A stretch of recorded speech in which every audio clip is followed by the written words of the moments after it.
Hello everyone, FIFA 2026 world কাপের round of 32 এর মঞ্চে এক ক্লাসিক ইউরোপীয় দ্বৈরথে লস অ্যাঞ্জেলেসে মুখোমুখি হচ্ছে সাবেক বিশ্ব চ্যাম্পিয়ন স্পেন এবং লড়াকু দল অস্ট্রিয়া।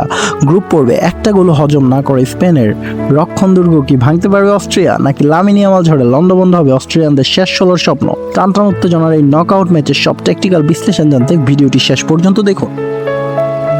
গ্রুপ পর্বে নিজেদের শক্তির জানান দিয়ে উড়ন্ত ফর্মে রয়েছে লা রোজারা। গ্রুপ এইচে সৌদি আরব ও উরুগুয়েকে হারিয়ে এবং ক্যাপ ভার্দের সাথে ড্র করে 7 পয়েন্ট নিয়ে তারা গ্রুপ চ্যাম্পিয়ন হয়েছে। সবচেয়ে বড় কথা, গ্রুপ পর্বের 3 ম্যাচের কোনোটাইতেই তারা কোনো গোল হজম করেনি। কোচ দে লা ফুয়েন্তে তার চিরচেনা 4-3-3 ফরমেশনেই দল সাজাবেন।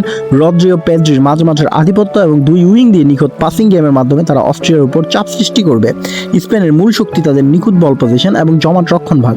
উনাই সিমনের গোলকিপিং এবং দে লা ফুয়েন্তের রক্ষণাত্মক কৌশল তাদের এই টুর্নামেন্টে অপরাজিত রেখেছে। তবে তাদের ছোট দুর্বলতা হলো উইঙ্গারদের ইনজুরি সমস্যা এবং অতিরিক্ত পাসিং করতে গিয়ে ফাইনাল থার্ডে কখনো কখনো ফিনিশিংয়ের অভাব। স্পেনের পক্ষে প্লেয়ার টু ওয়াচ হচ্ছে লামিন ইয়ামাল এবং রদ্রি। অন্যদিকে নাটকীয় রোলার কোস্টার জার্নি পার করে রাউন্ড অফ 32-তে এসেছে অস্ট্রিয়া।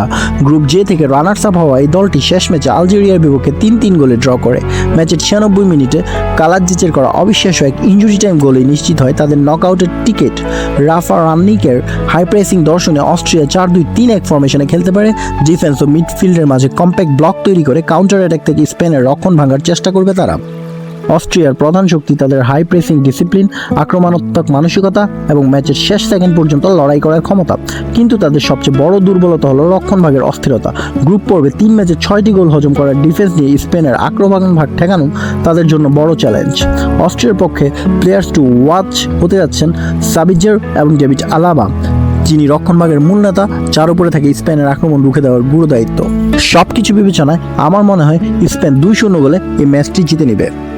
ভালো থাকবেন সবাই, দেখা হচ্ছে পরের অ্যানালাইসিসে। ভিডিও ভালো লাগলে লাইক এবং সাবস্ক্রাইব করতে ভুলবেন।